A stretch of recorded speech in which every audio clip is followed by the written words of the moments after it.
வணக்கம், நான் உங்கள் தாரா. இது மை டியர் டீமன் அத்தியாயம் 117. பாஸ், இப்போ அந்த ஜாஃபரை பார்க்க போகிறோமா என்று சரவணன் கேட்க, நோனோ, அவன்தான் நம்மளை தேடி வரணும் என்று தீரன் சொல்லவும், பாஸ் என்று புரியாமல் சரவணன் பார்க்கவும் தீரன் மர்மமாக புன்னகைத்தான். அவனது சிரிப்பே தீரன் ஏதோ திட்டம் தீட்டி வைத்திருக்கிறான் என்று புரிந்து கொண்டான் சரவணன். இவர்கள் பேசிக்கொண்டே வர சட்டென தீரனது கார் பிரேக் டவுன் ஆகி நின்றது. என்னாச்சு காருக்கு என்று தீரன் கேட்கவும், இதோ பார்க்குறேன் பாஸ் என்ற சரவணன், சீக்கிரம் போய் பாருங்க என்று டிரைவரை அனுப்ப டிரைவர் செக் செய்து கொண்டிருந்தான். அதற்குள் பின்னால் வந்து கொண்டிருந்த கார்ட்ஸ் ஓடி வந்து தீரனின் கார் அருகில் நின்று கொண்டனர். தீரனது காரை தூரத்தில் இருந்த காவி உடை தரித்து ருத்ராஜம் அணிந்த ஒரு சாது பார்த்து கொண்டிருந்தார். அவனது காரை மெல்ல நெருங்கினார்.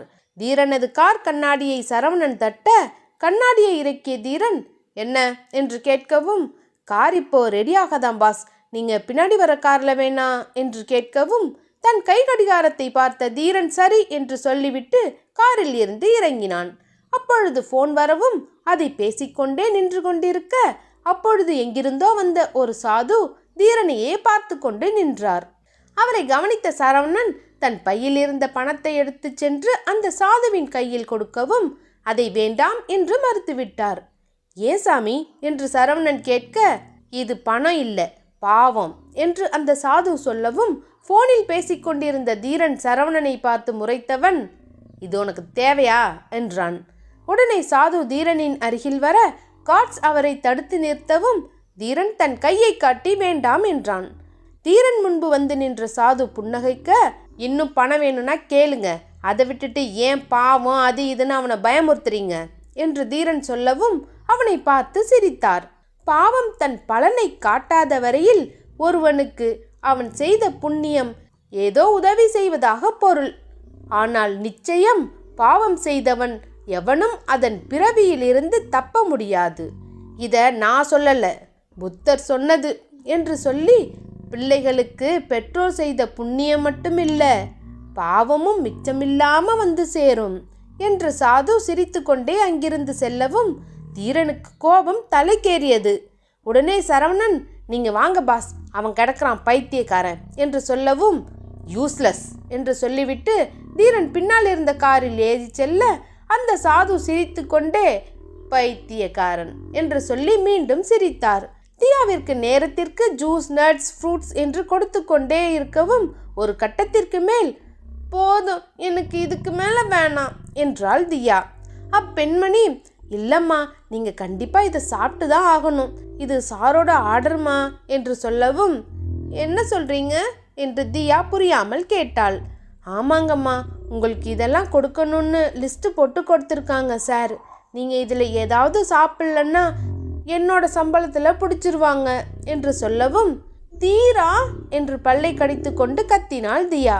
எனக்காக சாப்பிடுங்கம்மா ப்ளீஸ்மா என்று அப்பெண் கெஞ்சவும் வேறு வழியில்லாமல் சாப்பிட்டு முடித்தாள் தியா. தனது ஆபீஸிற்கு சென்ற தீரனுக்கு ஏனோ காலையில் பார்த்த சாது சொல்லியதே நினைவிற்கு வந்தது. அவர் சொல்லிய வார்த்தைகள் அடிக்கடி தீரனின் நினைவிற்குள் வர அதை பற்றி யோசித்து கொண்டே இருந்தான் தீரன். அவனை பார்த்த சரவணன், பாஸ் என்னாச்சு என்று கேட்க, காலையில் வந்த அந்த ஆளு என்ன சொல்லிட்டு போனான் என்று தீரன் கேட்கவும், அந்த ஆளு ஒரு பைத்தியக்காரன் பாஸ், விடுங்க என்றான் சரவணன். இதிலெல்லாம் உனக்கு நம்பிக்கை இருக்கா என்று தீரன் கேட்க, அதெல்லாம் இல்லை பாஸ் என்று சரவணன் சொன்னதும், சரி நீ போ என்று அவனை அனுப்பினான் தீரன். சரவணன் தீரனின் குழப்பமான முகத்தை பார்த்தவனுக்கு சற்று கவலையாகத்தான் இருந்தது. மாலையில் தியா வீட்டிற்கு கிளம்பி கொண்டிருக்க அப்பொழுது தீரனிடமிருந்து கால் வந்தது. சொல்லு தீரா என்று தியா கேட்கவும், எங்க கிளம்பிட்டியா என்று தீரன் கேட்க, இதோ இப்பதான் கிளம்ப போறேன் என்றாள் தியா. சரி வெயிட் பண்ணு, நான் வரேன் என்று தீரன் சொல்லவும் சரி என்று தீரனுக்காக காத்திருந்தாள். தீரனுக்கு அன்று முழுக்க அந்த சாது சொன்னதே தன் மண்டைக்குள் ஓடிக்கொண்டிருந்தது. ஏன் அந்த ஆள் அப்படி சொல்லிட்டு போனான் என்று யோசித்து கொண்டே தியாவை அழைக்க வந்தான் தீரன். தீரன் வந்ததும் தியா அவனோடு கிளம்பினாள். எப்பொழுதும் போல் பேசிக்கொண்டே வரும் தீரன் அன்று அமைதியாக இருக்கவும், என்னாச்சு தீரா உனக்கு என்று தியா கேட்க, என்ன ஒன்னும் இல்லையே என்றான் தீரன். உடம்பு எதுவும் சரியில்லையா தீரா என்று தியா கேட்கவும், அதெல்லாம் ஒன்றும் இல்லை பூனைக்குட்டி, நல்லதான் இருக்க என்று சொல்லவும் அவனையே பார்த்து கொண்டு வந்து கொண்டிருந்தாள் தியா. அவளை கவனித்தவன் என்ன என்று கேட்கவும், என்ன இன்னைக்கு ஏதோ உன்கிட்ட சரியில்லையே என்று தியா சொல்லவும், ஏன் அப்படி சொல்ற என்றான் தீரன்.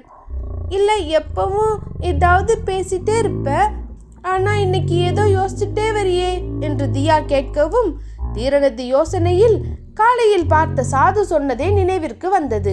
பூனைக்குட்டி, இனிமே நான் இல்லாம நீ எங்கேயும் போகக்கூடாது, சரியா என்று தீரன் சொல்லவும், ஏன் தீரா என்று தியா கேட்க, கேள்வி கேட்காத, சொல்றத செய்யணும், சரியா?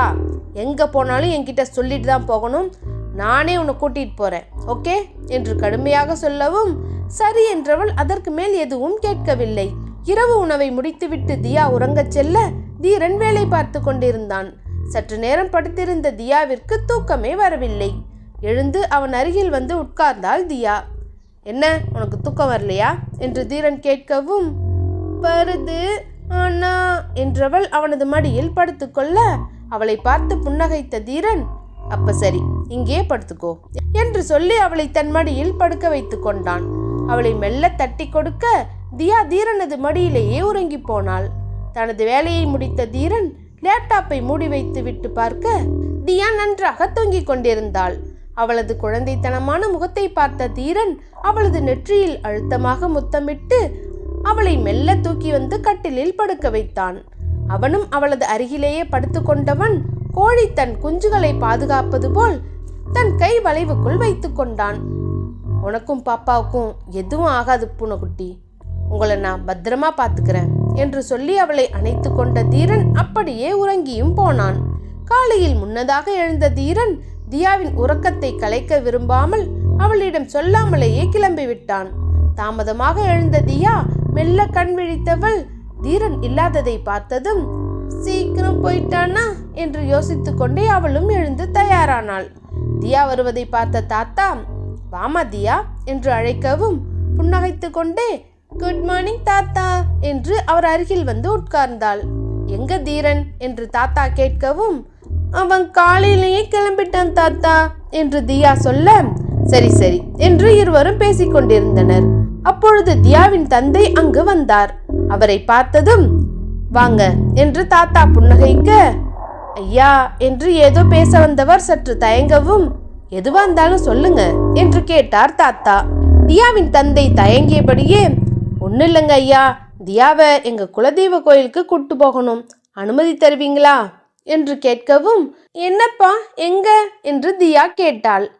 இல்லம்மா, நீ நல்ல செய்தி சொல்லியிருக்கல்ல, அதுக்காக நம்ம குலதெய்வத்துக்கு போயிட்டு ஒரு அர்ச்சனை பண்ணிட்டு வரலான்னு என்று சொல்லவும், தாத்தாவும் சரி கூட்டு போயிட்டு வாங்க, ஆனா தீரன் கிட்ட சொல்லிட்டு போகலாம் என்று சொல்ல தியா போனில் தீரனுக்கு அழைத்தாள். அவனோ பிஸியாக இருந்ததால் ஏற்கவில்லை. தீரன் கால அட்டன் பண்ணல தாத்தா என்று தியா சொல்லவும், இங்க பக்கத்துல தான் ஐயா, ஒரு மணி நேரம் தான், போயிட்டு உடனே வந்துடலாம் என்று சொல்லவும், சரி போங்க என்ற தாத்தா டேவிட்டை அழைத்து, நம்ம காட்ஸை கூட்டிட்டு தியாவோட போயிட்டு வாங்க என்று சொல்லவும், நன்றிங்க ஐயா என்று புன்னகைத்தார் தியாவின் தந்தை. ஆனால் தியாவின் முகம் யோசனையில் ஆழ்ந்திருக்க அவளை கவனித்த தாத்தா, என்ன தியா என்று கேட்கவும், இல்ல தாத்தா தீரன்ட்டு சொல்லாம என்று யோசிக்கவும், அதெல்லாம் நான் சொல்லிக்கிறேன் என்றார் தாத்தா. அதுக்கில்ல தாத்தா, தீரன் இல்லாம எங்கேயும் போக வேணான்னு சொல்லியிருந்தான், அதான் என்று தியா சொல்லவும், பக்கத்துல தானம்மா, போயிட்டு உடனே வந்துடலாம் என்றார் தியாவின் தந்தை. சரி நான் சொல்லிக்கிறேன், நீ போயிட்டு வாமா, நம்ம ஆளுங்க தான் கூட வராங்கல்ல என்று தாத்தா சொல்லவும், சரி என்றவள் அவளது தந்தையுடன் கிளம்பினாள். டேவிட் மற்றும் காட்ஸின் உதவியுடன் தியாவும் அவளது தந்தையும் அவர்களது குலதெய்வ கோவிலுக்கு கிளம்பினர். சிறிது நேர பயணத்திற்கு பிறகு அவர்களது குலதெய்வ கோயிலுக்கு சென்று அங்கு அவர்களது பேருக்கு அர்ச்சனை செய்தனர். திரும்பி எல்லோரும் வந்து கொண்டிருக்க அப்பொழுது வேகமாக அவர்களை நோக்கி ஒரு லாரி வரவும், இதோட இந்த எபிசோட் முடியுது. நெக்ஸ்ட் எபிசோட்ல மீட் பண்ணலாம். இந்த ஸ்டோரி உங்களுக்கு பிடிச்சிருந்தா மறக்காம லைக் பண்ணுங்க, ஷேர் பண்ணுங்க, உங்களோட கருத்துக்களை கமெண்ட் பண்ணுங்க. அடுத்த அத்தியாயத்துல மீட் பண்ணலாம். டாடா.